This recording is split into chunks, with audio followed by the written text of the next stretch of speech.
Selamat pagi dan salam sejahtera saya ucapkan kepada kita semua. Semoga kabarnya selalu sehat ya.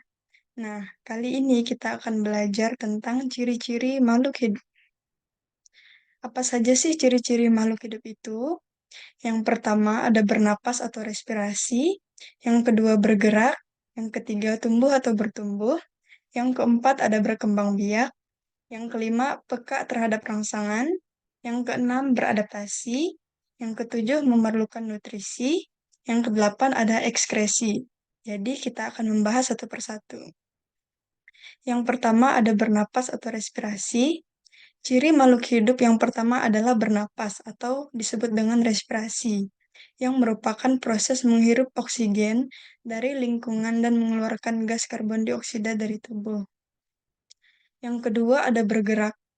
Ciri makhluk hidup berikutnya adalah dapat bergerak, seperti halnya manusia dan hewan yang dapat bergerak bebas atau berpindah tempat. Untuk bergerak, manusia dan hewan memerlukan sarana untuk bergerak yang biasa disebut dengan alat gerak. Yang ketiga ada tumbuh atau bertumbuh.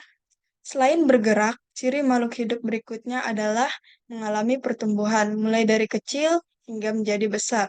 Contohnya pada manusia, pada saat kita bayi, kita tumbuh menjadi anak-anak, remaja, dewasa, bahkan sampai tua.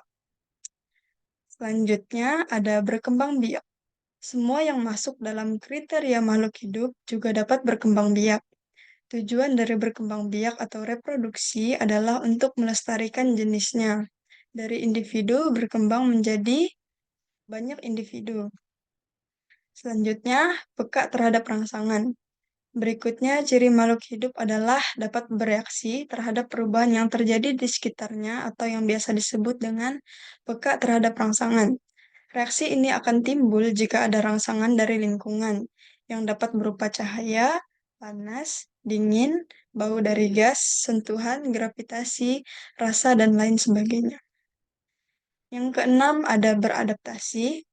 Kemudian, makhluk hidup juga dapat menyesuaikan diri atau dapat beradaptasi dengan lingkungannya. Kemampuan beradaptasi inilah yang akan membuat makhluk hidup bertahan hidup dari lingkungannya. Beradaptasi ini makhluk hidup lakukan untuk dapat bertahan hidup dari serangan lawan. Yang ketujuh itu memerlukan nutrisi. Makanan dan air adalah kebutuhan bagi semua makhluk hidup. Makanan berfungsi untuk menghasilkan energi, pertumbuhan, dan mengganti sel tubuh yang rusak. Sedangkan air berfungsi sebagai zat pelarut di dalam tubuh. Jadi semua makhluk hidup itu memerlukan nutrisi untuk bertahan hidup. Yang terakhir ada ekskresi. Makhluk hidup dapat mengeluarkan zat sisa yang disebut dengan ekskresi. Ekskresi ini sangat diperlukan karena zat sisa bersifat racun, sehingga kalau tidak dikeluarkan akan mengganggu kinerja tubuh. Jadi ekskresi itu harus dikeluarkan oleh makhluk hidup supaya tidak mengganggu kinerja dalam tubuh kita. Baiklah, sekian yang dapat saya sampaikan. Terima kasih, semoga bermanfaat untuk kita semua.